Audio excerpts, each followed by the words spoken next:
Muy buenas tardes, bienvenidos a esta presentación del último libro de Julián Carrón, No hemos visto nada igual. Muy buenas tardes a todos. El título de este libro, como bien sabéis, es No hemos visto nada igual. Estamos acostumbrados a ver cosas todas iguales, todas parecidas y muchas de ellas vacías. Bueno, yo tengo curiosidad para ver qué pasa esta tarde, para ver si veamos algo que no sea parecido a lo que habitualmente vemos.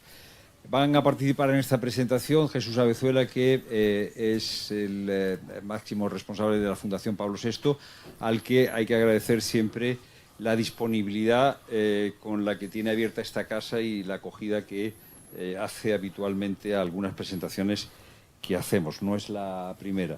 Don Luis Argüello, arzobispo de Valladolid, presidente de la Conferencia Episcopal. Antonio García Maldonado, escritor, experto en comunicación política, y Julián Carrón, que es el autor del libro. Yo le he pedido a Jesús Avezuela que, con su capacidad sintética y a la vez provocadora, antes de entrar en un coloquio que será ágil, nos haga una primera introducción al libro, o sea, nos dé una visión de vuelo de pájaro sobre el contenido del libro, y luego entraremos ya en el coloquio. Jesús, cuando quieras. Pues muchas gracias, Fernando. Buenas tardes a todos y bienvenidos a la Fundación Pablo VI. No hemos visto nada igual en la Sala Maritain. La verdad que la presentación de un libro nos ha dejado perplejos, lo cual significa que la expectación que tiene el libro y la expectación que tiene el autor pues lleva a que no hemos visto nada igual. Hace unos días me decía un amigo en Valencia que una de las cosas que más le dolía y que no podía decir, porque pues podía sonar incluso un poco frívolo, era que había perdido como consecuencia de la Dana su biblioteca. Me confesaba que era algo que no había dicho a nadie, precisamente por esto, ¿no? Porque podía sonar un poco superficial en medio de tanta desgracia humana, pero que para él significaba realmente mucho. Me decía, esa biblioteca era parte de mi vida, era parte de mis recuerdos, eran mis conversaciones. Cada libro, me escribía en el WhatsApp, cada libro para mí es una conversación. Y esta cita me sirve para definir este libro. Este libro No hemos visto nada igual. Y libro que ya desde el principio les recomiendo encarecidamente. Este libro es una conversación con su autor. Una conversación con el autor al que no tenía el placer de conocer, que he conocido esta tarde, pero que cuando uno lo lee mantiene una conversación directa con el autor y una conversación con tu propia alma. La conversación es un arte educado. Las conversaciones bien educadas intentan evitar siempre los monólogos.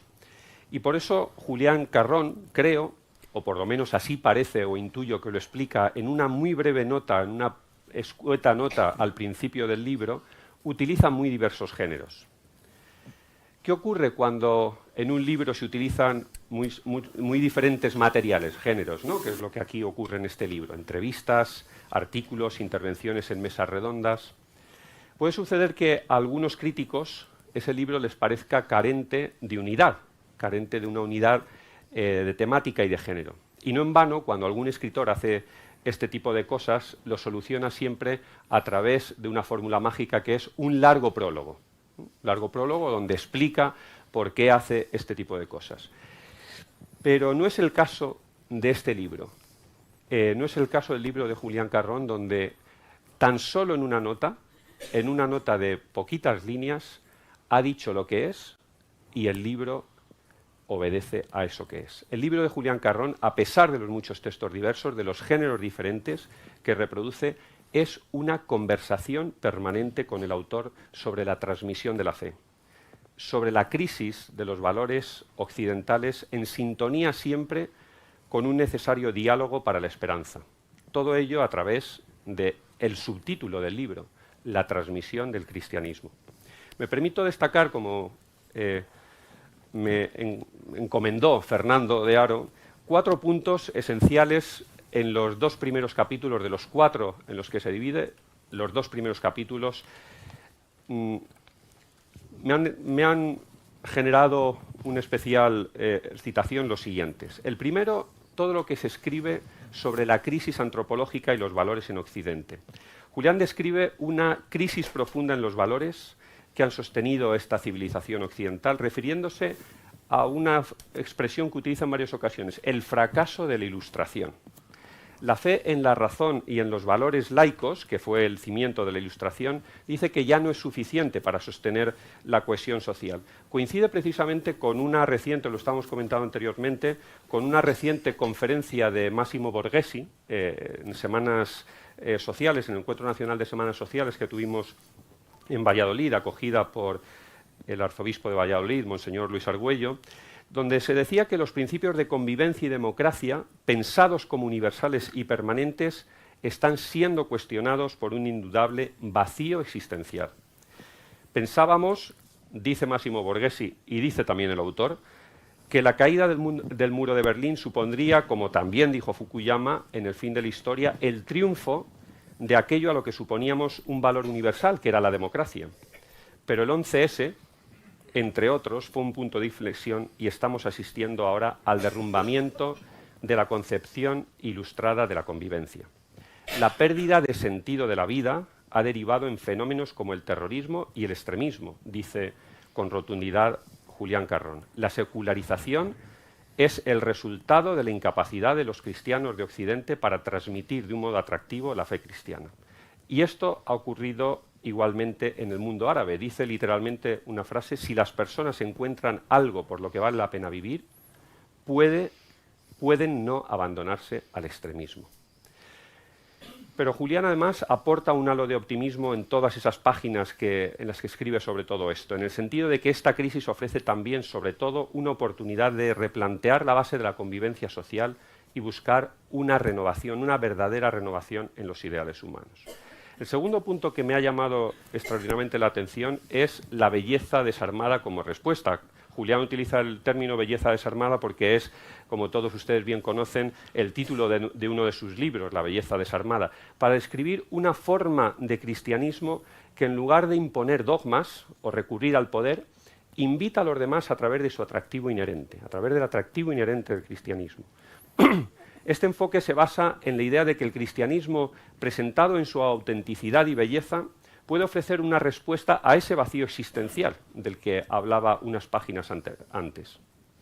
Julián aboga por esa belleza desarmada que inspira a los demás a través de la libertad y el testimonio personal en lugar de la imposición de valores o leyes religiosas. Sugiere que la verdadera conversión y el interés en la fe surgen de una experiencia viva y genuina de la comunidad y nunca, o no solo, de discursos ideológicos.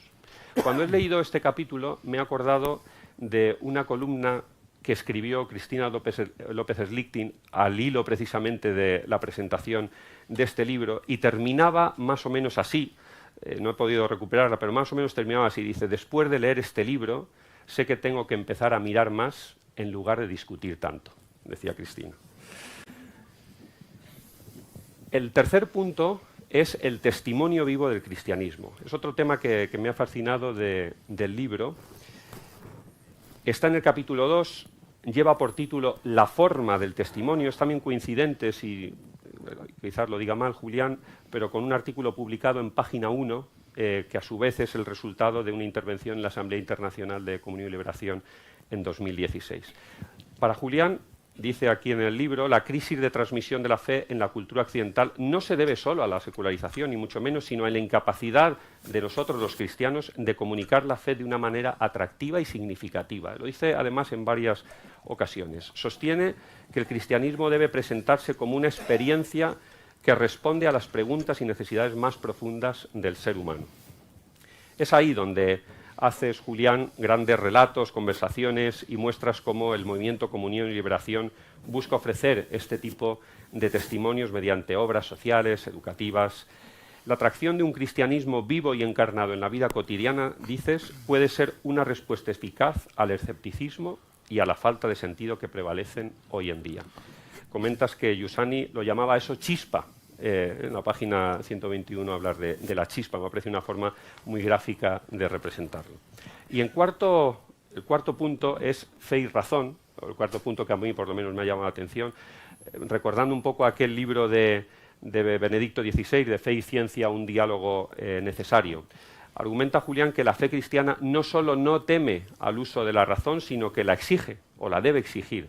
La razón por sí sola, como lo ha demostrado la historia reciente, no es suficiente para sostener los valores y principios humanos. Tampoco propone un abandono de la racionalidad, por supuesto. Sugiere una interpretación profunda entre fe y razón, entre fe y ciencia. Finalmente, el tercer y cuarto capítulo. El tercer capítulo, sobre todo, son dos diálogos extraordinarios, dos diálogos que tienen que leerlos, no quiero hacer de spoiler. El primero es con Pedro García Cuartango y el segundo es un diálogo con Pilar Rahola. El primero, el de Pedro García Cuartango, lo titula Hemos buscado y seguimos buscando. Es el título. Solo me voy a permitir, con el permiso de don Luis, una anécdota, y es que el otro día, precisamente en Semanas Sociales, en la rueda de prensa, pues don Luis, en las Semanas Sociales trataba del diálogo camino de la Iglesia, y don Luis pues hizo una exposición del diálogo que iba a decir me admiró, no me admiró porque estoy acostumbrado a la altura de las intervenciones de don Luis, ¿no? Pero hablaba de Heidegger, en fin, de los presocráticos, de dónde viene la etimología del diálogo. Cuando llegué a la página 130, lo tengo aquí apuntado, a la página 139 del libro, me encontré que Julián Carrón y el autor Pedro García Cuartango, el autor del diálogo, hablaban también de esa bellísima disertación sobre el diálogo de Heidegger, de Hölderlin, de todo el verdadero significado de lo que supone. El segundo encuentro es este con Pilar Rahola y es con motivo de un diálogo que mantiene con ella en la presentación de un libro, si no recuerdo mal, La belleza desarmada, precisamente, en 2017, y empezó diciendo, voy a coger la página porque me llamó la atención y con esto, por eso les digo que les pongo simplemente el anzuelo, como hacen en el metro que ponen las primeras líneas, y dijo Pilar Rahola: tengo la cabeza como un bombo, después de haber leído el libro, en el mejor sentido. El libro me ha apelado, me ha seducido, me ha enfadado, me ha interrogado, me ha atrapado, pero sobre todo, y es lo que quiero agradecer a Julián, decía, me ha obligado, y salto porque comentaba mucho, me ha obligado a bucear en lo más profundo de mí, a encontrarme con el ser humano y a responder a los interrogantes. Eso decía Pilar Rahola, las páginas siguientes ya se las dejo a ustedes. El libro concluye con unas últimas páginas que aglutina en un capítulo cuarto que habla, entre otras cosas, y sobre todo de la humanización, el testimonio de una comunidad que vive de manera coherente con la fe, puede cambiar la vida de aquellos que están en contacto con ella. Lo estamos viendo en Valencia ahora, habla de una humanidad necesaria. Todo esto lo plantea muy bien las páginas últimas de su libro. Quizás si tuviera que resumir, y voy terminando, si tuviera que resumir este libro les diría que es, sobre todo, además de esa conversación que les he dicho, una verdadera llamada a la esperanza, una llamada a la humanidad en nuestro siglo XXI. Es la mejor manera de decir, este libro, que el cristianismo puede ofrecer una auténtica y verdadera alternativa valiosa en un contexto de crisis cultural, social, política en la que vivimos.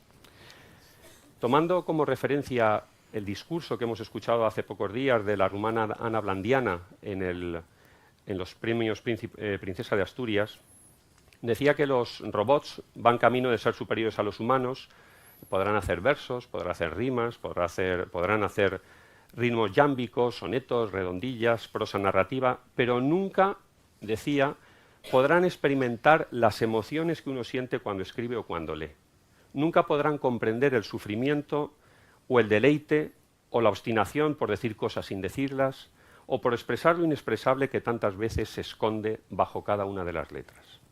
El libro de Julián creo que no lo podría escribir un robot y sobre todo es un libro que está destinado a no robots, a personas. Termino por donde empecé. Ese amigo que me contaba que estos días había perdido en la Dana libros y, en definitiva, sus conversaciones, me recordó aquella famosa cita del francés André Maurois, que decía que la lectura de un buen libro es un diálogo incesante, donde el libro habla y el alma escucha. Pues les aseguro que este es uno de esos libros, donde el alma escucha. Muchas gracias.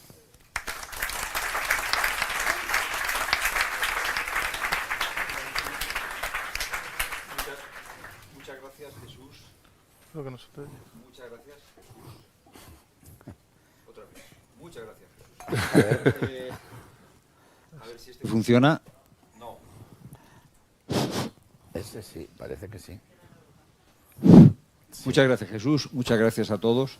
La presentación ha terminado, ¿no? Ya ha dicho Jesús todo, nos vamos ya a casa todos, no hay mucho más que añadir. Bueno, Jesús decía, este libro es una conversación, bueno, vamos a continuar la conversación empezada cuando se ha escrito, la conversación que ha empezado Jesús. Uno de los primeros puntos que señalaba Jesús sobre el libro era el fracaso de la Ilustración. Yo creo que estos días, con la Dana, podemos ver en qué consiste ese fracaso, o al menos nos asomamos a las características de este fracaso. O sea, han pasado 15 días y todos seguimos golpeados por la Dana. Ahora subía por las escaleras hablando con Antonio y me decía, fíjate lo que está pasando en Málaga, que está inundada. Me llamaba a mí la atención cómo Fernando Vallespín escribía en El País que frente a la Dana, frente a todo el sufrimiento, en este mundo contemporáneo no sabemos qué hacer con este sufrimiento. Es una provocación intensa y no sabemos qué hacer con el sufrimiento porque, como tú decías, las convicciones que permitían afrontar una situación así se han ido disolviendo. Las convicciones que antes eran pues habituales, ahora no están en pie y todos, muchos, estamos desorientados. Y la realidad nos resulta hostil. Y claro, buscamos soluciones, porque sin solución uno no se puede quedar parado. Y las soluciones que buscamos a menudo no son soluciones. Buscamos refugios, buscamos grupos sociales, religiosos, en los que protegernos. Probablemente esta sea una consecuencia de la secularización. Y este libro es provocativo porque dice, no, si es que esto que nos está pasando, esta desorientación, este derrumbe de lo que nos permitía afrontar las circunstancias adversas, es una oportunidad. No solo es el problema de la Dana, es el problema de muchas otras cosas. O sea, la crisis como oportunidad. Yo os planteo una primera pregunta, es ¿de dónde se puede recomenzar? Ha descrito perfectamente Jesús el panorama. En esta circunstancia, ante problemas tan concretos como el de la Dana y otros problemas que surgen continuamente porque no hay tregua, ¿de dónde se puede recomenzar? Antonio. Bueno, ¿se me escucha el micrófono? ¿No? Si no... A ver. ¿Qué crisis? Con este, ahora sí. Bueno, muchísimas gracias, un placer estar aquí, gracias por la invitación. A medida que iba leyendo el libro me iba dando cuenta porque Fernando me había propuesto que participara en la presentación, porque yo había escrito un pequeño ensayito, perdón la digresión, para dar un poco de contexto por qué estoy aquí, que yo creo que más de uno a lo mejor se lo pregunta. Yo escribí un breve ensayo que se llama Los sentidos del tiempo hace no mucho. Pero es que realmente muchas ideas están mejor escritas y más profundamente en este libro, con lo cual lo primero que pienso es que la pretensión de originalidad es absurda siempre. En mi caso, más todavía después de leer este libro, así que ha sido un verdadero placer leerlo. Yo quería empezar de una manera un poco poniendo algo de contexto en eso del fracaso de la Ilustración. Porque yo creo que la Ilustración ha fracasado en la medida en que generó muchas expectativas de emancipación, de libertad a través del conocimiento, y digamos, esas grandes expectativas no se han cumplido en su tramo más profundo, que es en el fondo en el que nos interesa y el que nos conmueve, ¿no? Seguimos pues sintiéndonos desamparados cuando hay una gran inundación, cuando hay muertos, cuando hay tragedias.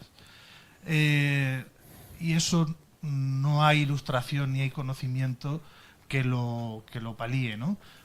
Sí es cierto que la ilustración, es decir, la razón sí ha producido muchos avances, ¿no?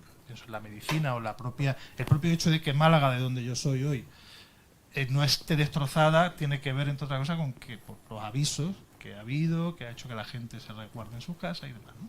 Es decir, que ha habido un grandísimo avance en los medios, en la técnica, en las herramientas, pero seguimos huérfanos de fines, ¿no? Y eso no hay ilustración que lo palíe. Yo creo que precisamente sentimos hoy en día más ese vacío porque tenemos más medios que nunca, medios entendidos como herramientas, como capacidad de hacer cosas, pero no tenemos un sentido que nos impulse hacia algo. Voy a poner un ejemplo muy prosaico, quizás demasiado, pero yo creo que todos hemos visto, o nosotros o con nuestros hijos, la película La Sirenita. Hay un momento en el que la sirena está fascinada con lo que encuentran los pecios de los barcos hundidos, pero muchas veces no sabe lo que encuentra, ¿no? Y entonces va a preguntárselo a una gaviota que hay, que se supone que es muy sabia. Y encuentran un día un tenedor de plata muy bonito, entonces y dice al compañero, vamos a ver a la gaviota y que nos diga para qué es esto. Y entonces la gaviota, que no tenía ni idea de para qué servía el tenedor, pero tenía que disimular para salvar su prestigio, y dice, esto es un cachivache. Y dice, muy bien, muy bien, y empieza a peinarse las plumas con él, ¿no? Pues yo creo que la ilustración básicamente lo que nos ha ofrecido es digamos, una gran caja de herramientas, pero no sabemos para qué. Esa sería mi primera reflexión, y que me surge a raíz de la lectura del libro. Don Luis. Sí. Sí. Funciona, sí. Ahora sí. ¿De dónde recomenzar? Yo me atrevería a decir, ¿no?, que estamos llamados a recomenzar del yo y su misterio. O sea, una de lo que me llama la atención de lo que escribes, ¿no?, es el elogio del sujeto. Ese es un valor moderno, el sujeto, la conciencia, el yo. Pero digo el yo y su misterio. Es decir, que el yo y lo que lleva consigo inseparablemente, que es la pertenencia a una historia y la inserción en el cosmos. Entonces, el coloquio que haga posible que se ponga de pie el yo, pero no a la forma de la segunda parte del segundo tramo de la modernidad, que es un yo reducido a individuo y seducido por el poder, por los empoderamientos de todo tipo, ¿no?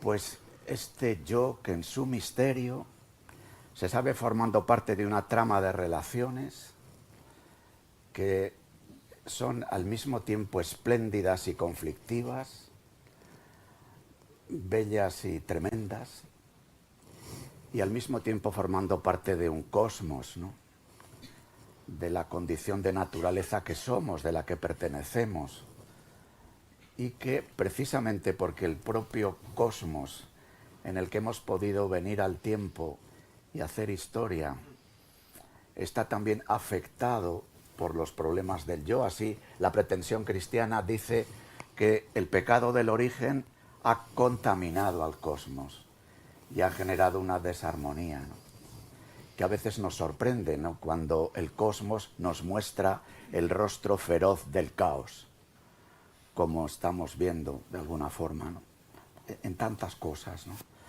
Entonces yo sí que creo que estamos llamados a convocar al yo, a suscitarle, a que experimente el asombro de caminar con otros en la historia y de formar parte de este misterio que es la vida, ¿no?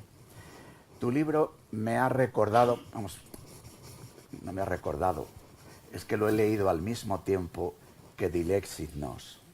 Entonces, el primer capítulo de esta carta encíclica del Papa, en el que se hace un elogio del corazón, se habla del sujeto como corazón, para poder decir al mismo tiempo razón y afecto, pues me parece que está muy emparentado con lo que tú pretendes.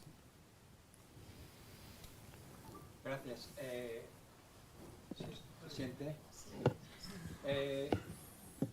¿De dónde partir? Ya sí. El punto de partida para mí es lo que sucede, es la realidad. No se oye. Lo hemos visto y lo estamos viendo a propósito de lo que estamos viviendo, ¿no? Desde Valencia, Málaga, o lo hemos visto con el COVID. O sea, el yo de cada uno de nosotros ha sido sacudido Sí. con una, digamos, brutalidad, no sé si es la palabra justa, pero me parece que este caso es justísima, y ha suscitado en nosotros lo más profundo, decía Luis, ¿no? De nosotros. O sea, el yo emerge de la provocación que la realidad, ¿no?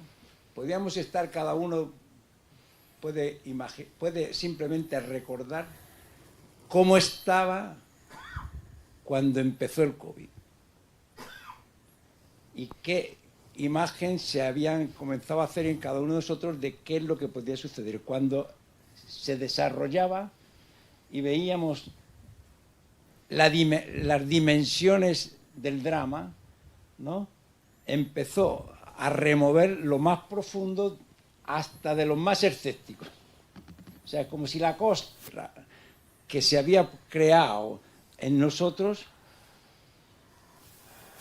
había sido en aquella ocasión perforada hasta la raíz.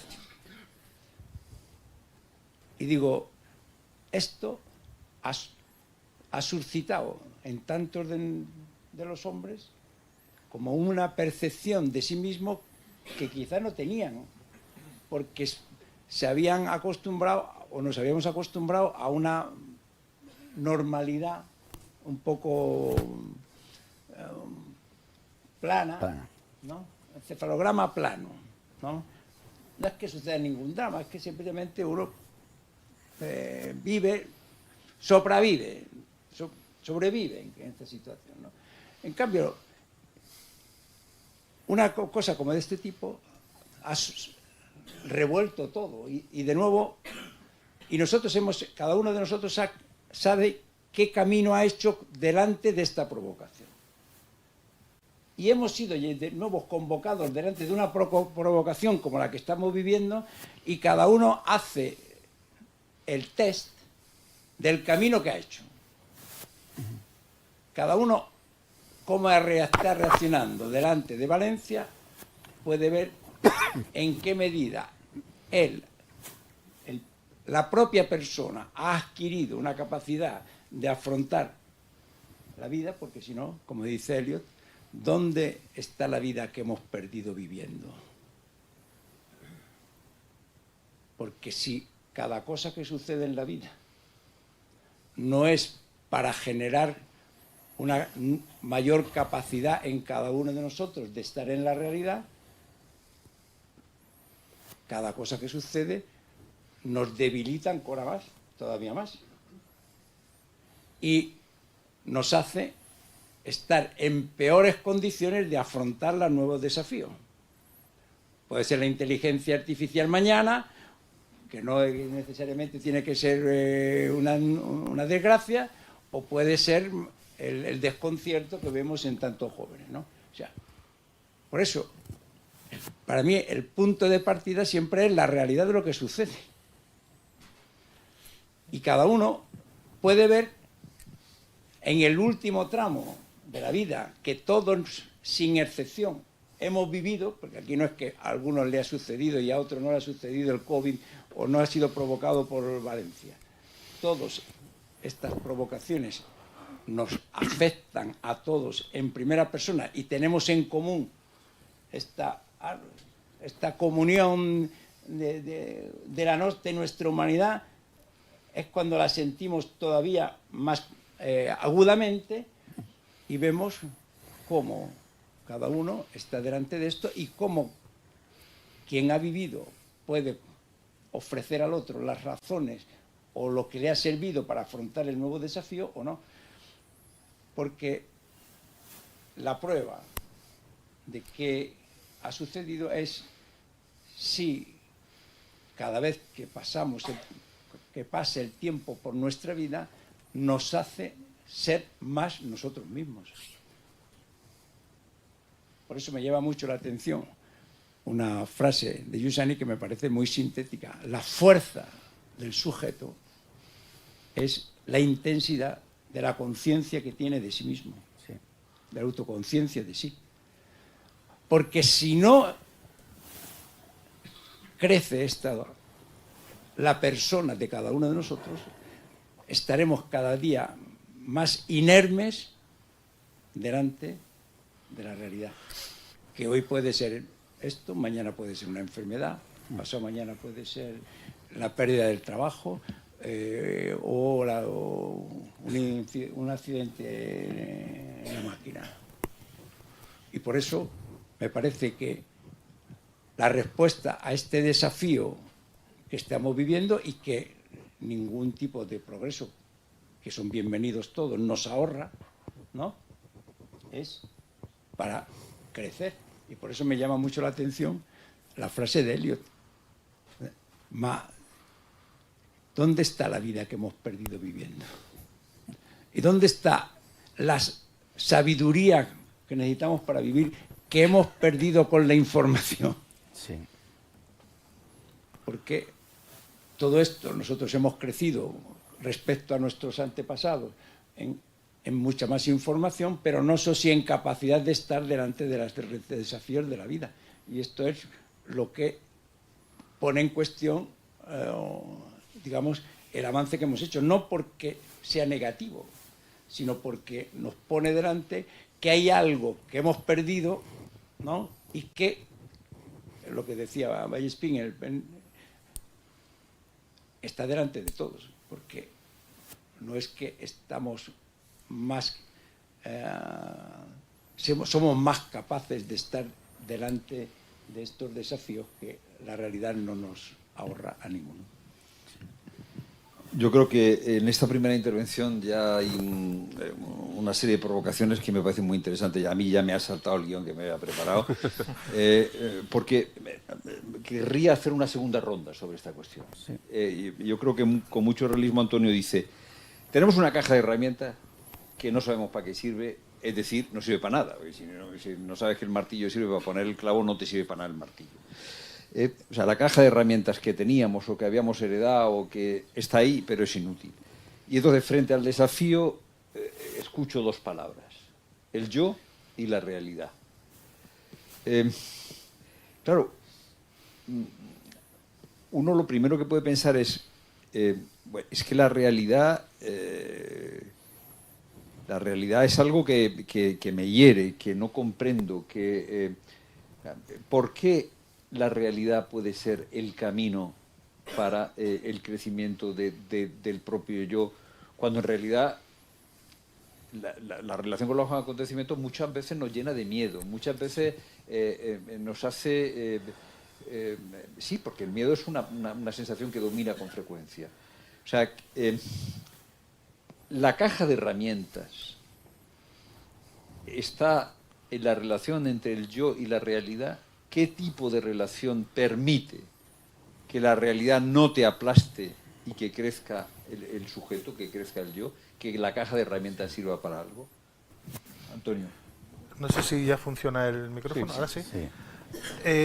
No recuerdo qué autor, o era el padre de un autor, y este autor lo comentaba, que el padre cura una enfermedad y está a punto de morir, entonces el hijo va a verlo y está muy preocupado porque mi padre estará el pobre pasándolo muy mal y anímicamente muy afectado.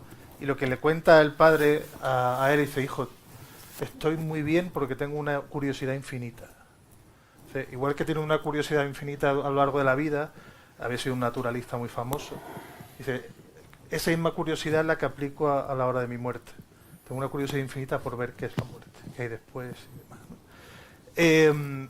Sobre la realidad y el yo, estoy completamente de acuerdo, y lo enlazo con una frase del libro que habla de que la ciencia no solo es contraria a la religión, sino que van de la mano. Y yo creo que eso es cada vez más así, porque la ciencia está acercándose a fronteras de conocimiento que están haciendo temblar los cimientos de la propia ciencia. Y que lo que abren, en mi opinión, es un camino, lo que amplían es el misterio, ¿no? No sé si fue Víctor Hugo o Balzac el que decía que cuanto más potentes son los telescopios, más al final lo que hacemos es ver más estrellas. No es que terminemos de ver las que hay, sino que aparecen nuevas, ¿no? Entonces la ciencia, la física, la mecánica cuántica, todo lo que estamos conociendo, pues las nuevas teorías sobre el universo, las teorías de cuerdas, todo en realidad abre un campo tan infinito de posibilidades a la experimentación, a la emoción, que yo creo que se refuerza mucho el argumento del libro en ese sentido y que se puede vivir desde la experiencia, ¿no? Una de las cosas que a mí más me reconforta en momentos pues a lo mejor de debilidad o de peor ánimo es leer libros sobre ciencia precisamente para abismarme. O sea, porque llega un momento en el que lo que descubres es que, bueno, hay un relato que es de un universo frío, ya conocido, con un relato cerrado, mecanicista, pero luego cuanto más lees sobre las nuevas fronteras de conocimiento te das cuenta de que está todo abierto, que ahí en realidad el 95% es materia oscura y energía oscura, es decir, no sabemos nada. Y que la forma de llegar a ese conocimiento es lo que ha dicho antes don Luis, ¿no? Es la experimentación de ese misterio que es estar aquí en el cosmos, ¿no? Hay un cantante que a mí me gusta mucho, más por sus letras que por su música, que también me gusta mucho, que es Franco Battiato, porque tiene letras que hablan precisamente de eso, de una comunión vivida desde un punto de vista radical y personal con el cosmos. Busco un centro de gravedad permanente, por ejemplo, o la de Io Chi Sono, una canción que me gusta mucho, que dice la luz se une al espacio, son una sola cosa, indivisibles. Son muy bonitas porque precisamente te hermanan con el cosmos, ¿no? Te dan una sensación de que perteneces a algo más grande que tú. Y por no... Es que antes has preguntado cómo recomenzar y yo he evadido la pregunta y como antes he dicho que soy comunicador político, digo, no quiero que pienses que estoy practicando una de las artes. No, o sea, pues yo creo precisamente que desde un punto de vista de la religión, del cristianismo, yo creo que se ha percibido a veces como un juego de suma cero con la ciencia, y que hay una forma quizá, no sé si de vivir el cristianismo, de comunicarlo, que quizás podría tener ir de la mano con una ciencia que cuando además hablas con muchos científicos están mucho más abiertos a sentimientos trascendentes y demás, ¿no? Sí. Tú has hablado de Franco Battiato y de sus canciones. Yo quiero traer a colación, porque precisamente ayer en Valladolid inauguramos una exposición, un coloquio entre Gregorio Fernández y Martínez Montañés, el barroco andaluz y el barroco castellano, ¿no? Que dibujan el primer tramo del tiempo moderno, un primer tramo del tiempo moderno en el que Dios no estorbaba, en el que precisamente es posible esa fecundación histórica porque Dios y el hombre podían caminar de la mano. Gregorio Fernández y Martínez Montañés son dos extraordinarios imagineros que, dibujando un cuerpo humano de Jesucristo, al mismo tiempo se tiene la intuición de que ese hombre bello, ese hombre herido, ese hombre llagado, es el Hijo de Dios. Y al revés. Luego, la Ilustración, claro, habían ocurrido las guerras de religión. Había que meter a Dios en el armario para no andar a cristazos todos los días, ¿no? Y entonces se trata de vivir según los límites de la mera razón.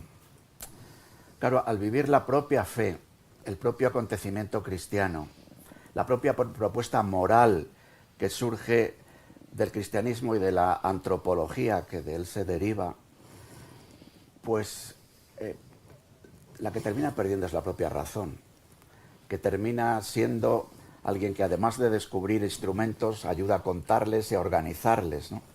Que ilustra pero no da sabiduría. Y entonces yo creo que en este coloquio de entre el yo y lo real, viendo que es un coloquio entre dos que están implicados, desde lo que yo comentaba antes de yo, historia, cosmología, misterio, ¿no?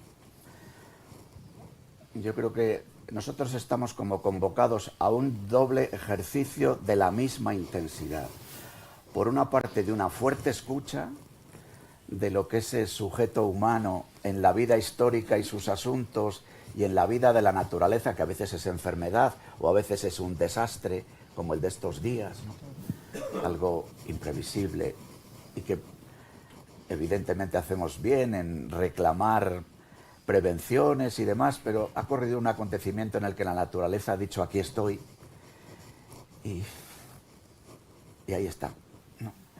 Entonces, un ejercicio de fuerte escucha para poder decir con el testimonio de la propia presencia que incluye la palabra que anuncia que que Jesucristo nos ha dado la oportunidad de una nueva mirada sobre la historia, sobre la realidad, sobre el misterio del propio corazón, que es potente pero que está herido. Yo creo que ese es nuestro gran desafío. En este sentido, el tiempo es nuevo. Salimos de una época larga, en algunos sitios como en España, lo mismo más larga, pero en realidad es prácticamente en toda Europa, con sus diversos dibujos de denominaciones confesionales del cristianismo, en el que ha habido una alianza entre iglesia y sociedad, entre trono y altar, con diversas formas de catolicismos nacionales o de nacionalcatolicismos. El Concilio Vaticano II afirma con fuerza y con dificultad en los propios padres sinodales, en Dignitatis Humanae, lo que significa la libertad religiosa, la libertad de conciencia, y cómo es algo irrenunciable para la propia propuesta de la verdad que haya libertad. Eso también aparece en el libro, con fuerza. Entonces, pero eso, claro, no estamos entrenados. Estamos entrenados para una forma de estar en el mundo de alianza de trono y altar. Y que eso nos ha eximido de la conversión en algunos tramos del camino. Nos ha eximido de tener que encarnar una vida comunitaria. Nos ha eximido de qué significa eso de ser misioneros, ¿no?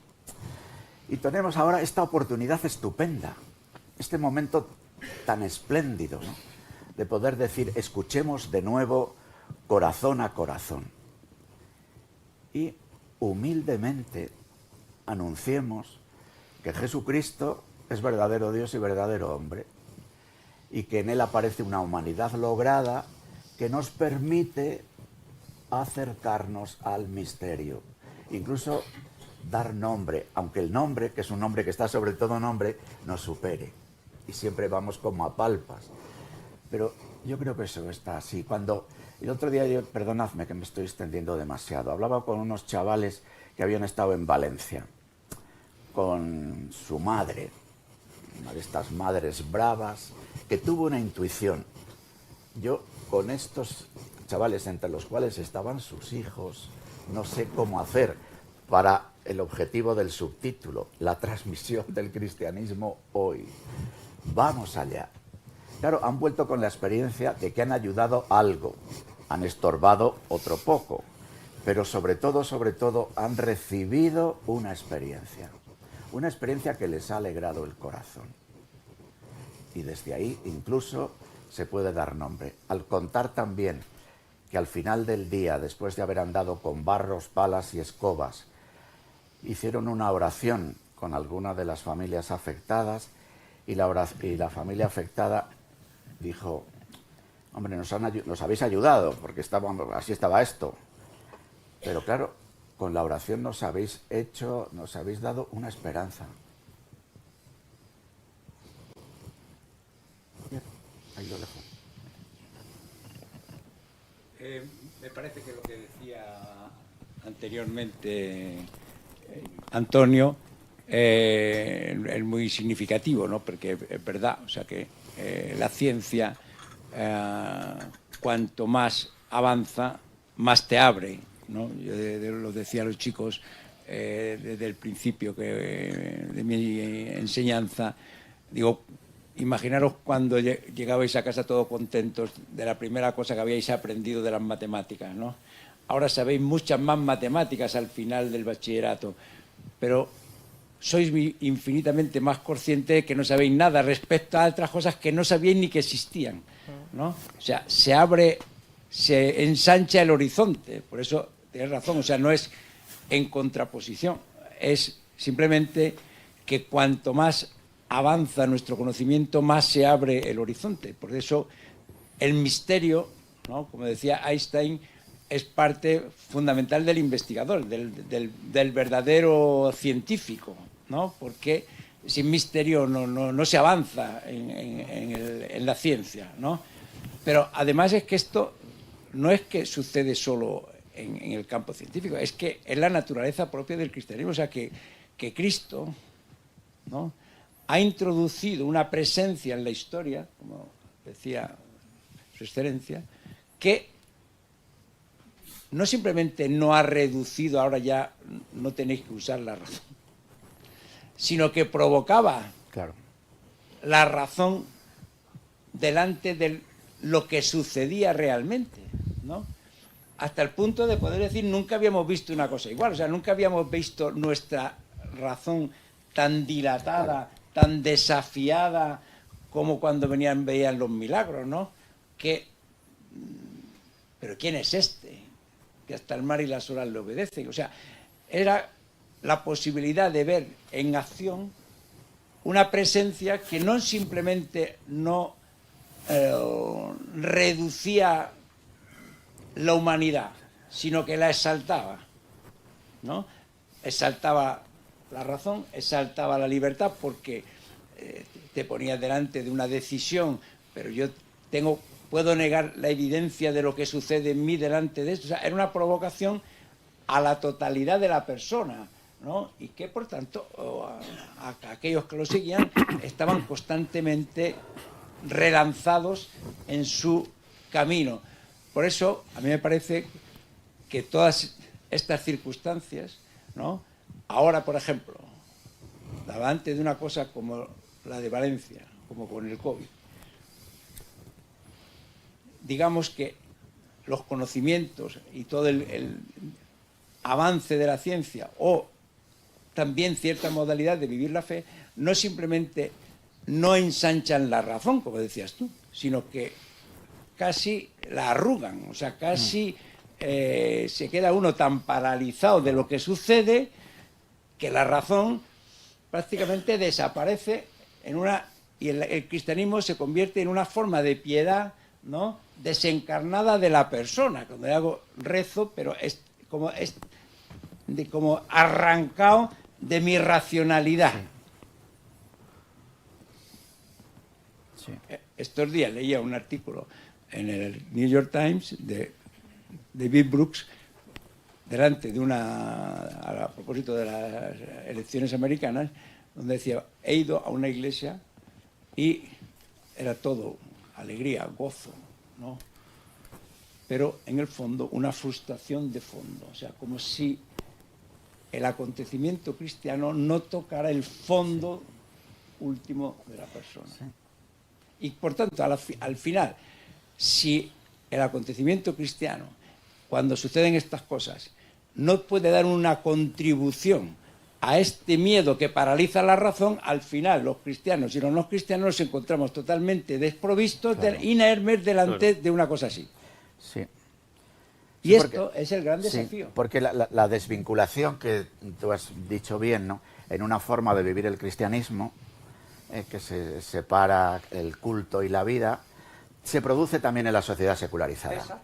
En la medida en que el yo queda desvinculado de la historia y de la aventura del universo. Porque, pero lo que pasa, también hay que decir que las cosas no pasan por casualidad. Los libros llevan a los libros, ¿no? Acabo de leer el libro de John Gray, Los Nuevos Leviatanes, ¿no? Y él habla de los nuevos leviatanes, las nuevas formas de Estado y las corporaciones de todo tipo que están enlazadas con los estados, y una de las cosas que dice John Gray es que una de las formas en las que los nuevos leviatanes quieren hacer lo que el leviatán de Hobbes, que es más asegurar una cierta paz social donde sea posible la existencia, es ofrecer alma, ofrecer sentido de la vida. Es decir, ustedes ya han desgajado de tal manera su existencia porque les hemos entregado a una forma de vida en el individualismo, porque es lo que viene bien a los intereses del capitalismo multinacional y a los intereses de los poderes que prefieren sociedades desvinculadas, ¿no? Pero ahora, como les hemos hecho polvo al desvincularles, al hacer que sean ustedes solo individuos, que vivan solos, pues les ofrecemos un suplemento de alma. Claro, entonces ahí está. Digo también para tratar de ver en qué sentido puede haber una alianza entre los creyentes y muchas personas que sin, bueno, vivir en la vida de la fe y de la Iglesia, e incluso habiendo vivido situaciones de especiales dificultad, que hacen decir yo con estos, de momento me mantengo un poco al lado, ¿no? Pero ver que esta llamada a poner al sujeto en pie, a vincular las cosas que pasan, a dejarnos sorprender por una esperanza, ¿no?, que viene sin saber de dónde, ¿no?, como un asombro también, pues bueno, pues puede ser algo importante, ¿no? Ahora que decía don Luis el tema de la alianza entre los buscadores de sentido, me venía un comentario que hace Charles Taylor sobre esa cuestión, sí, precisamente. Es decir, no es tanto en este mundo en el que todo se ha derrumbado el que tiene una cierta pertenencia pues al mundo de la no creencia o de la increencia, o de la creencia y la increencia, sino quienes están buscando un sentido que no les deje inermes ante la realidad. Yo he ido testando ya entre los lectores las reacciones que provocan este libro, entre los primeros lectores. Y ha sido muy curioso porque muchos lectores se detienen en las dos conversaciones con Cuartango, sí, y con Pilar Rahola, ¿no? Quizá porque en España estamos poco acostumbrados a este tipo de diálogos, ¿no? Sí. Me parece que estas conversaciones son las conversaciones entre buscadores de sentido, ¿no? Porque normalmente las conversaciones entre creyentes y no creyentes son siempre lo mismo, ¿no? Si Dios existe, si Dios no existe. Son dos mundos en los que se afirman verdades, pero no se hace un ejercicio de razón. A mí me parece que estas conversaciones son originales porque no parten del problema de Dios. Se parte de la realidad. Se habla de el poder, el mal, la libertad, ¿no? Y ahí los buscadores de sentido confluyen y la conversación es posible, ¿no? Claro, esto cada vez es menos frecuente, porque cada vez se construyen muros más altos, refugios donde cada uno, como se ha quedado inerte, busca defenderse de las cosas, ¿no? Creencia y conocimiento cada vez tienen menos relación, ¿no? Y sin embargo, bueno, aquí en este libro me parece que hay en acto un tipo de relación entre personas que tienen fe y no tienen fe, pero buscan un sentido. No sé qué os ha sugerido esta forma de conversación. Empezaba Jesús la noche hablando de esto, de la conversación, ¿no? No sé qué os sugiere este tipo de conversación. Bueno, lo que me sugiere... ¿Se oye? ¿Se oye? Sí. Siento decirlo cada vez, pero es que no... lo que me sugiere la reflexión que ha hecho don Luis, por ejemplo, que tiene que ver con esto, es que el hecho de que ahora haya, digamos, identidades o refugios, como lo has llamado tú, a veces hipertrofiados, porque lo que nos sugiere es que todos buscamos un sentido. Es decir, hay una premisa falsa que es la que dice que están los que buscan el sentido y los que ya están totalmente secularizados, totalmente que se han olvidado de cualquier idea de trascendencia. Y cuando hablas con este tipo de personas, que yo creo que todos tenemos cerca personas pues que tienen un discurso muy descreído, y digo un discurso porque la vida va por otro derrotero, porque luego sufren, aman, es decir, hay algo, en el fondo viven eso también, ¿no? Todo el mundo tiene hambre de sentido. Lo que ocurre es verdad que ahora ese sentido se busca en comunidades que están muy desgajadas, porque no hay como un sentido omnicomprensivo que se ha habido en otras épocas.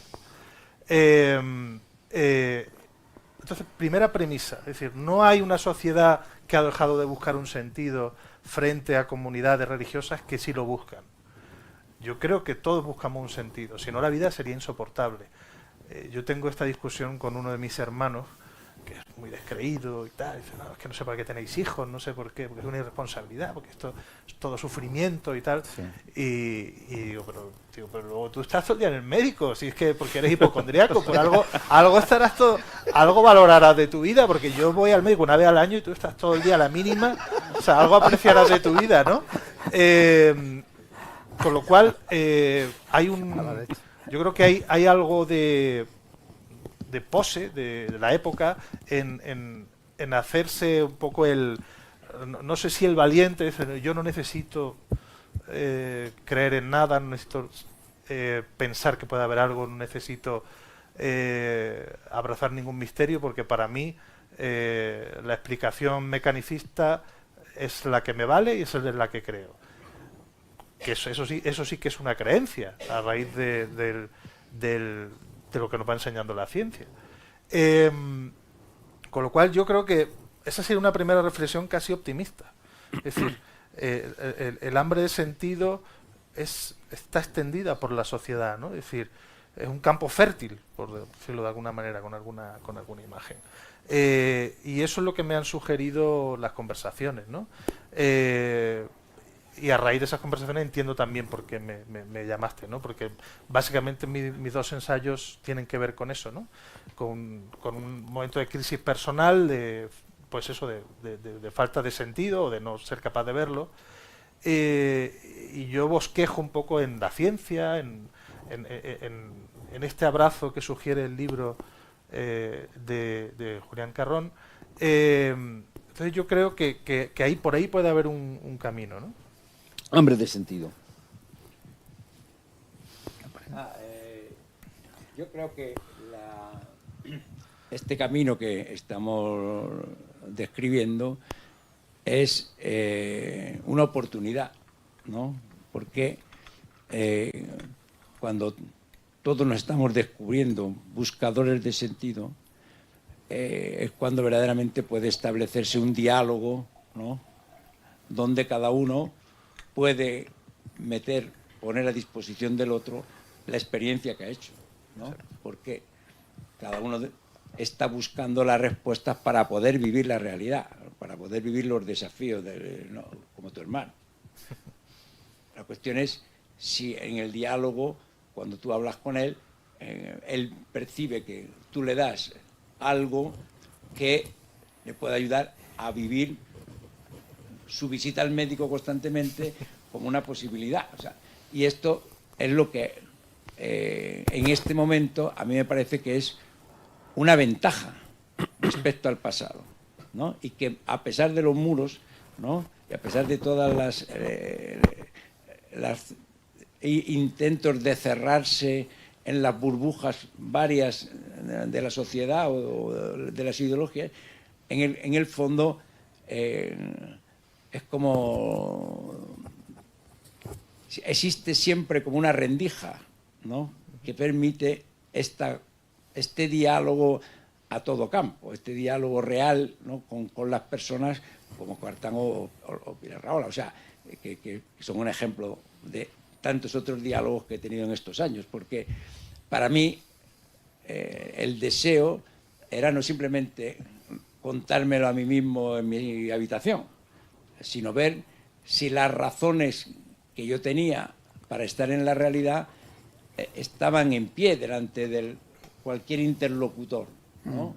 y poder escuchar las razones del otro, ¿no? Porque yo siempre, de todos estos encuentros, siempre he salido enriquecido, no he salido más en crisis, he salido con más deseos de vivir lo que vivía, enriquecido con sugerencias,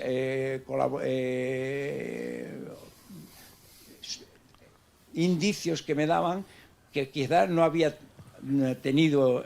Por eso he dicho siempre que el otro para mí ha sido un bien. O sea, encontrar el otro, aunque sea totalmente distinto de mí o estar en las antípodas como posición humana, siempre me ha hecho reflexionar, siempre me ha ayudado a crecer, a generar una conciencia de lo que vivía infinitamente más llena de razones, o sea, a buscar las razones. Y esto me ha hecho arraigar más las razones para afrontar después los desafíos que a mí no se me ahorran como a ninguno.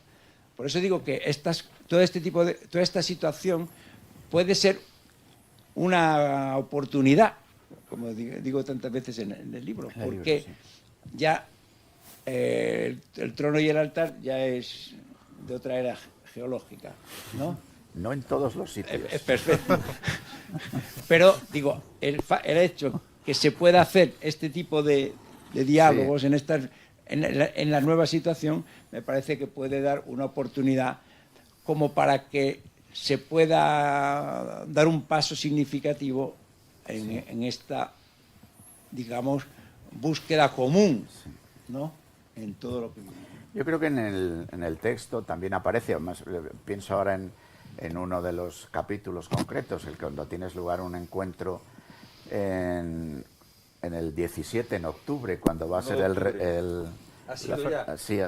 el referéndum de, bueno, todo este lío, que va una chica de Cataluña y que tiene un encuentro con un grupo de personas. Yo creo que es muy importante caer en la cuenta de que el yo forma parte de un pueblo. O sea que el yo, por su propia inserción en la historia y en el cosmos, perdonad que vuelva a mi música de fondo, pues solo se expresa porque forma parte de un pueblo. Y en ese sentido es uno de nuestros grandes desafíos, ¿no? De dar forma a este pueblo y al mismo tiempo que sea reconocible en lo pequeño, porque es cuando se produce este encuentro de una persona que por una parte ve que es aceptada no solo por un título independentista, sino que es aceptada como persona en la integridad, y es aceptada por un pueblo, por un pequeño grupo de este pueblo, es cuando experimenta una reacción, ¿no? Entonces yo creo que es muy importante también que en el diálogo, y se intuye en los diálogos que están en el texto y en las otras reflexiones, es la pertenencia a un pueblo que tiene algo que vivir y que ofrece y que testimonia en su fragilidad, ¿no? Yo retomando lo de las semanas sociales en Valladolid, que hablábamos del diálogo, yo incorporaba a la importancia, porque nosotros en una realidad como la que vivimos en esta sociedad polarizada, en la que, como suele ser habitual, se habla tanto de lo que se carece, hay un permanente reclamo del diálogo. Todo el mundo reclama al otro que queremos dialogar. ¿Y por qué luego no es así? ¿Por qué los diálogos terminan siendo pequeñas batallas, expresión de la guerra híbrida?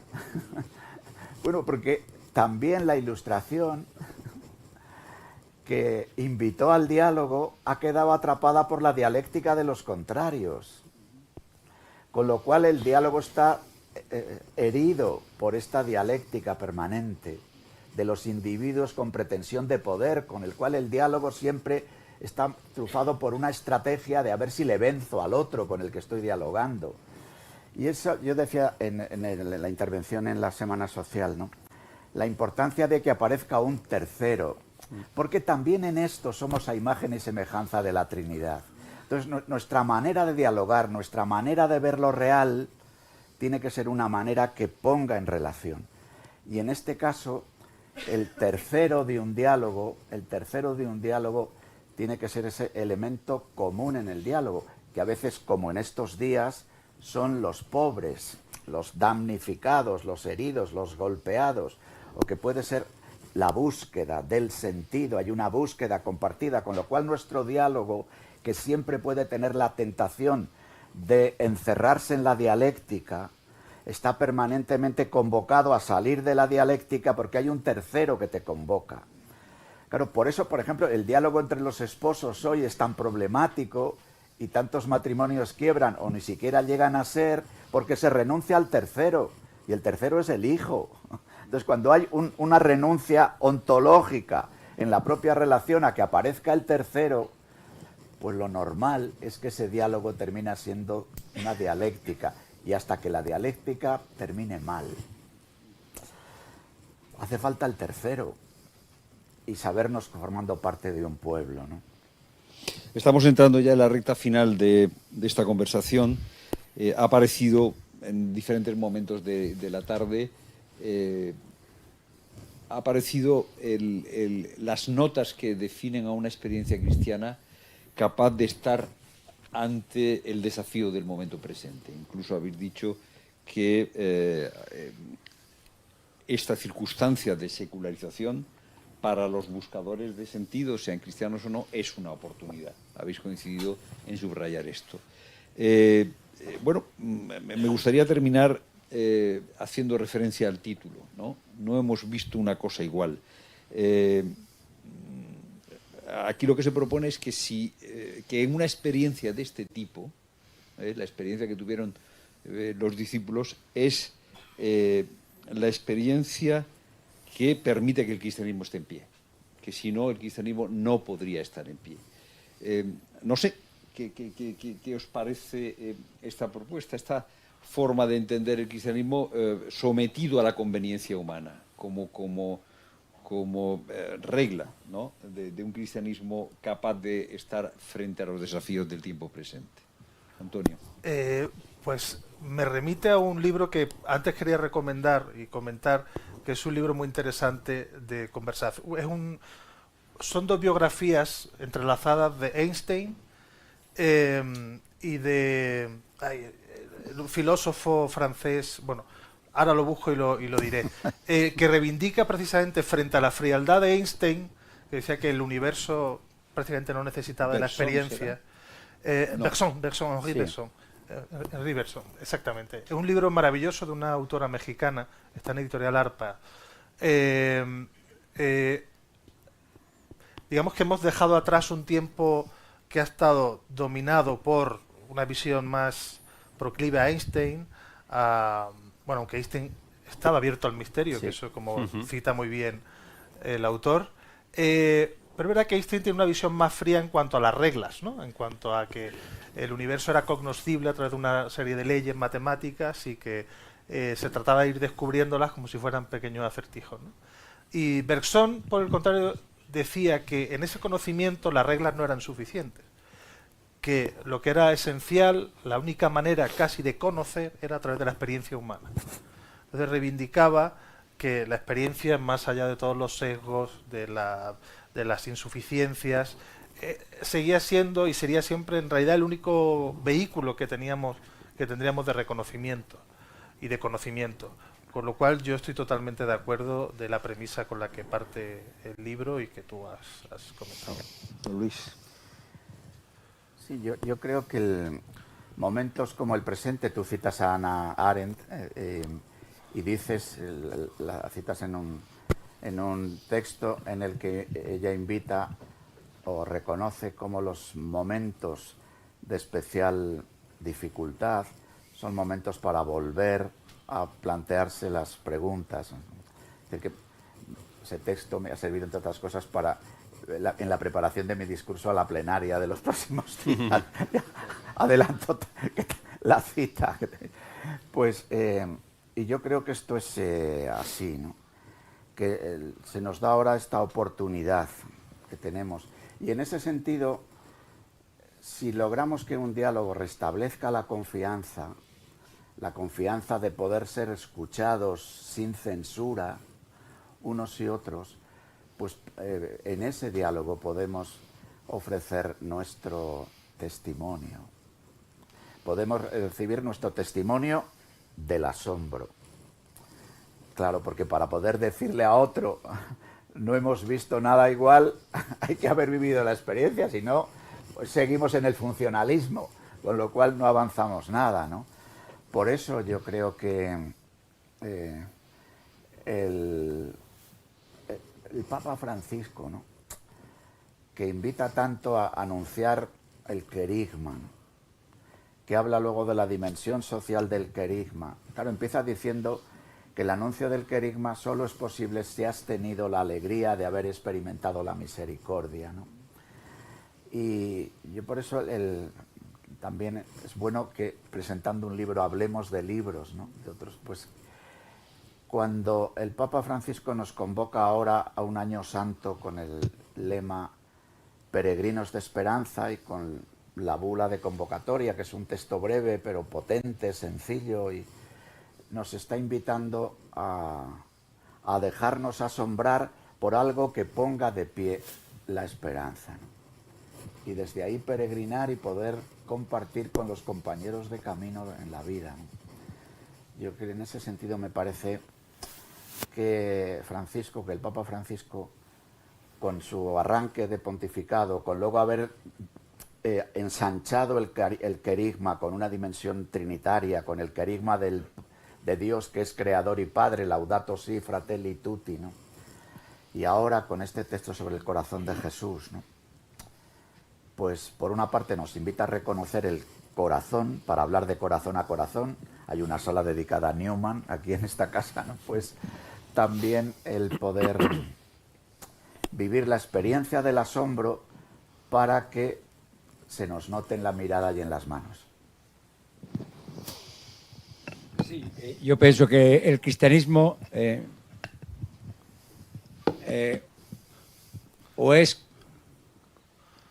cristianismo según la naturaleza con la que ha empezado a ser interesante para la vida de las personas que lo han encontrado, o no tiene interés. El cristianismo es un acontecimiento del que uno puede decir no he visto una cosa igual y por tanto me despierta el interés y me interesa descubrirlo, independientemente de la decisión que uno pueda tener después respecto a aquel asombro que ha tenido, o no será, porque en primer lugar el cristianismo es un hecho que ha comenzado en la historia, no es una filosofía, es un hecho que ha introducido una persona, Jesús de Nazaret, que ha puesto delante de toda la historia humana una modalidad de estar en la realidad.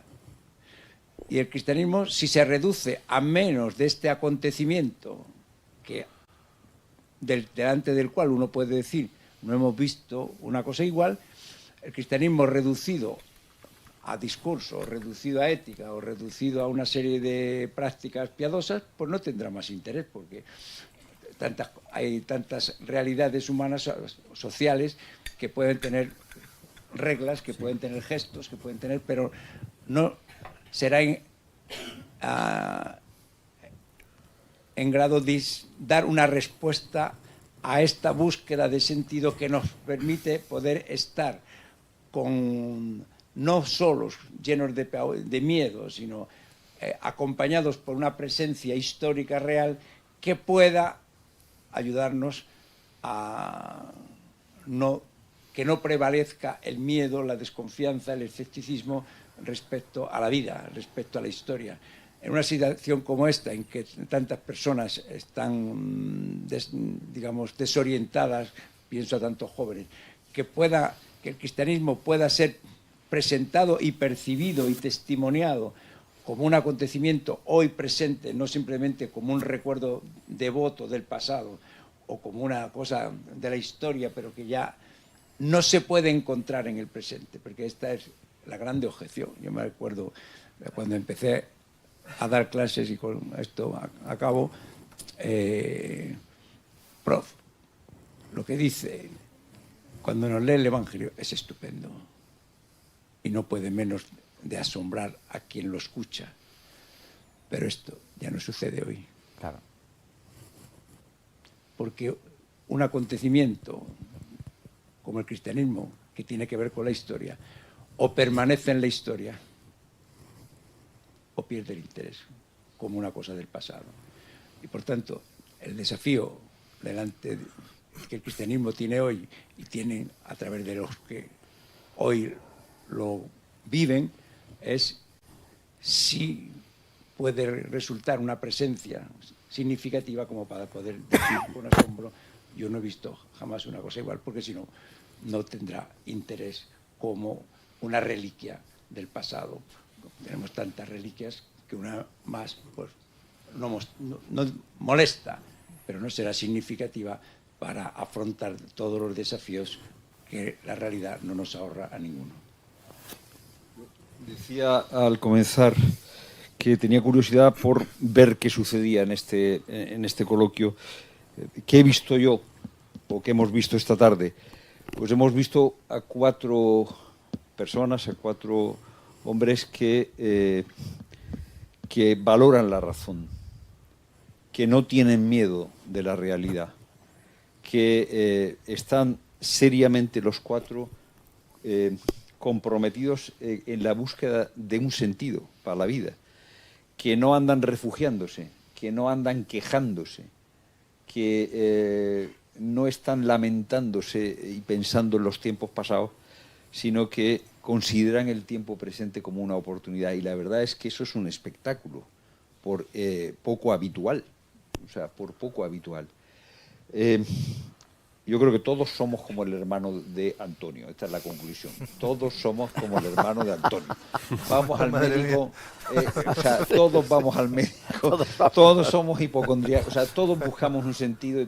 Podemos hacer los discursos que queramos, pero estamos sedientos del sentido del que nos hablaba Antonio, de ese abismarse, ¿no? Y me parece que esta tarde hemos visto... yo me he asomado a lo que decía don Luis, el valor del yo. Me he asomado a una experiencia como la que contaba Julián, de una relación con la realidad que no necesariamente te arruga. O sea, esto para mí abre una perspectiva muy interesante.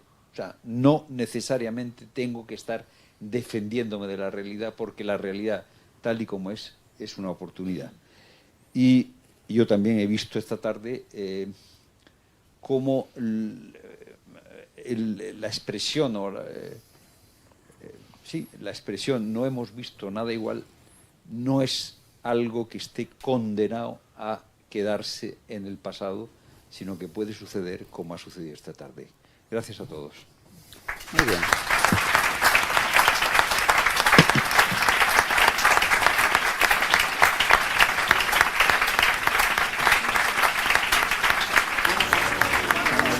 Madre mía, mi hermano, héroe popular.